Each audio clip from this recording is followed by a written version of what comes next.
Après le championnat d'Europe ce week-end, direction le nord de la France avec le 35e rallye Charlemagne à Aumont, sous un ciel bleu et un grand soleil, des conditions parfaites pour un rallye. Et sur ce plateau, l'affiche du week-end c'était bien évidemment Sébastien Loeb, qui découvrait pour la première fois de sa carrière le volant d'une Porsche 992 GT+, engagé face à un autre pilote de qualité en la personne de Stéphane Lefebvre, avec pour sa part une Toyota Yaris Rallye 2. Dès la première spéciale, samedi matin, à l'épine Grisot, le ton est donné. Lefebvre passe devant, mais de seulement 3 secondes. La spéciale suivante, c'est Loeb qui prend sa revanche et qui récupère 6 secondes. Le reste de la journée va suivre exactement cette dynamique. Les deux hommes s'arrachent littéralement chaque scratch sans qu'aucun ne parvienne à faire l'écart. Derrière, Michael Ridley avec la seconde Yaris officielle reste en embuscade, un peu plus loin, jamais trop loin du duo de tête, mais jamais non plus assez proche pour s'inviter à la bagarre.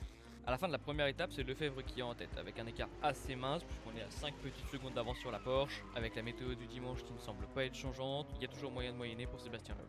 Et d'ailleurs le lendemain, la chaleur monte, la tension aussi, on ne sait pas qui on veut voir sur la plus haute marche du podium, et surtout, qui sera là à la fin, parce que ça reste un rallye assez long, et surtout, on a un passage sur les ponts de Berge, qui est la plus longue épreuve du rallye, qui fait 23,65 km. C'est une spéciale que les concurrents vont parcourir 2 fois, et à l'image du reste du rallye, les deux hommes de tête vont encore une fois s'échanger les meilleurs temps.